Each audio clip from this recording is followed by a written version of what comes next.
The night was electric in Belgrade. From the moment fans began pouring into the Stark Arena, you could feel something different in the air, that restless hum that precedes something historic. Crvena Zvezda, the underdogs, had been building quiet momentum, 3 wins in a row, but now they faced the immovable mountain of European basketball, Real Madrid. The reigning powerhouse, the symbol of dominance, a team that looked untouchable on paper. But basketball isn't played on paper, and Belgrade doesn't play by anyone else's script.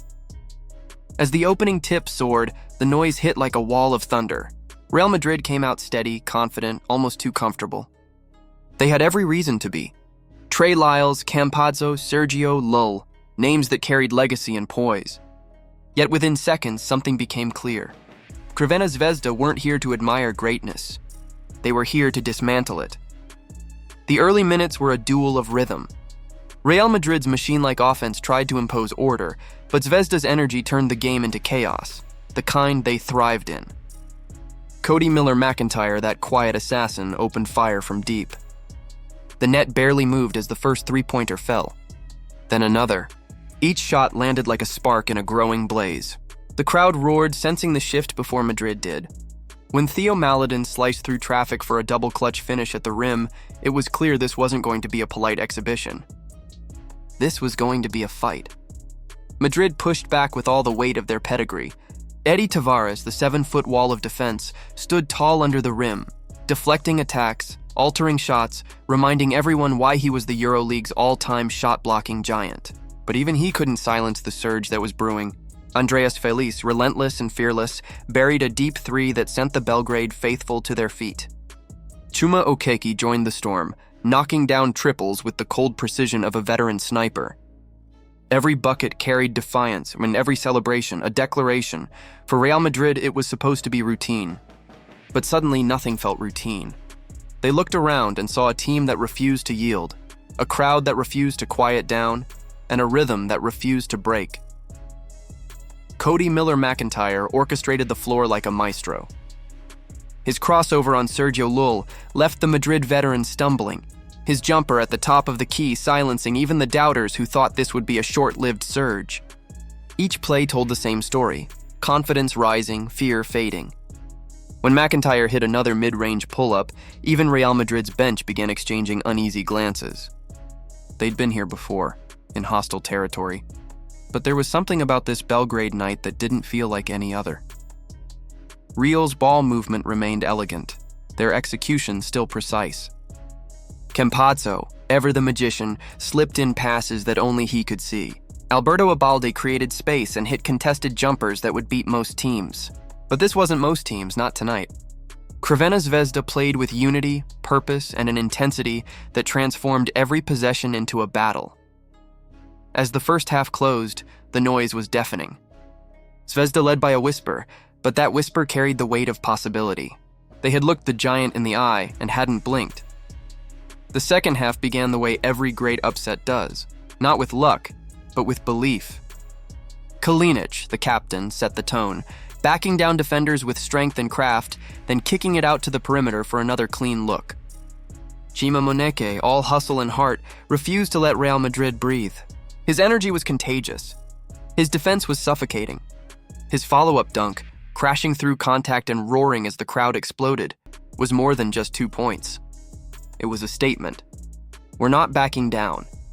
Madrid, wounded but proud, tried to reassert control. Campazzo danced around screens, probing, searching for cracks in the defense. Llull tried to reignite the offense with his signature quick-trigger threes, but each time Real seemed to find daylight, Zvezda slammed the door shut. Whether it was a deflection from Moneke, a rebound from Mitru Long, or a perfectly timed rotation from Okeke, they played as if guided by one heartbeat. Then came one of those moments that live forever in memory. Cody Miller-McIntyre dribbling near the top of the arc. With Tavares closing in, the same Tavares who'd blocked hundreds of shots like a fortress, stepped back, created just enough separation, and buried a 3 right in his face. The arena erupted. It wasn't just a bucket. It was defiance made visible. It was the sound of Belgrade believing in destiny. Madrid still had their punches. They always do. Abalde answered with a difficult shot over Kalinic, showcasing the kind of poise that made him one of Spain's best. Llull followed with a steal and a transition finish, cutting the deficit, trying to calm the storm.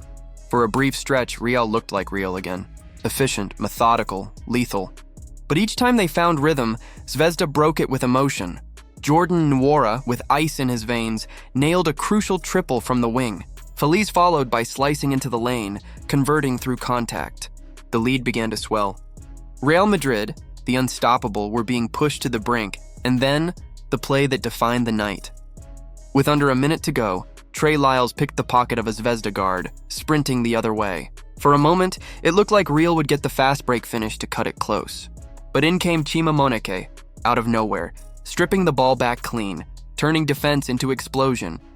He charged forward, took flight, and slammed home a one-handed dunk that sent the arena into pure, unfiltered chaos. The crowd didn't just cheer, they screamed, they wept. They believed. That single play captured it all: grit, resilience, and the unshakable will of a team that refused to kneel before royalty. Real Madrid fought to the end. Campazzo, trying to orchestrate a final push, found Tavares down low, but even that connection, once unstoppable, now met resistance. Zvezda's defense swarmed, closing gaps, forcing tough shots. On the next trip down, Kalinic, calm amidst the chaos, buried a corner three that broke Madrid's last line of hope. By the final minutes, the chants of the Belgrade faithful became a wave. "Zvezda, Zvezda!" echoed off the rafters. Each echo was history unfolding. The scoreboard read 90-75, the final buzzer sounded. And for one glorious night, the underdogs had conquered the kings. Crvena Zvezda 90, Real Madrid 75. 15 points may not sound like an upset on paper, but context makes everything. Real Madrid came into this game on a 3-game winning streak, steamrolling opponents, looking every bit like the juggernaut of old. They left Belgrade bruised, humbled, and human. Zvezda, meanwhile, not only extended their winning streak to 3, they made a statement to the entire EuroLeague. This isn't just another team riding momentum. This is a squad built on belief, unity, and fearless execution. Cody Miller-McIntyre finished as the night's orchestrator, his performance a blend of grace and grit. Okeke's shooting was clinical, his composure unshakable. Kalinic led like a warrior, and Moneka, that heartbeat of hustle, symbolized everything this team stood for. But beyond stats, beyond strategy, it was the energy, that raw, roaring Belgrade energy, that lifted them to immortality. You could see it in the eyes of fans waving flags, in children jumping in disbelief, in veterans smiling with pride, because they all knew what this meant. Beating Real Madrid wasn't just about points. It was about respect, about proving that in this game, courage can still trump pedigree. And as Real Madrid's players walked off the court, heads bowed but shoulders straight, even they knew they'd witnessed something rare, a night when heart outshined history. In the press room afterward, the questions were simple but the answers were emotional. Zvezda's coach called it a collective masterpiece. "We played as one," he said. "They are champions, but tonight we were a family." Campazzo, ever respectful, admitted, "They deserved it. They fought for every inch. This was their night." It's easy to dismiss moments like these as anomalies, upsets that fade as the season moves forward. But for the players who lived it, for the fans who screamed themselves hoarse, and for anyone who's ever dared to believe in something bigger than themselves, this was more than just a basketball game. It was a story of defiance, of faith rewarded, of a small team standing tall in the face of giants. Some nights in sports don't just change standings, they change perceptions. Crvena Zvezda didn't just beat Real Madrid. They reminded everyone why we watch this game. Because every so often the script flips, the mighty fall, and the world remembers that anything is possible under the lights. In Belgrade, the fans lingered long after the final buzzer. Music played, players embraced, and children held up homemade signs with one word written in red and white: Vjera. Faith. It's what carried them. It's what built them. And it's what will keep them believing that nights like these aren't accidents. They're the reward of heart that never quits. So when the next chapter of the EuroLeague season unfolds, and Real Madrid come roaring back, and as they always do, this night will still echo. Because somewhere, deep in the heart of Belgrade, a reminder will remain: the giants can bleed too, and that perhaps is the most beautiful part of this game.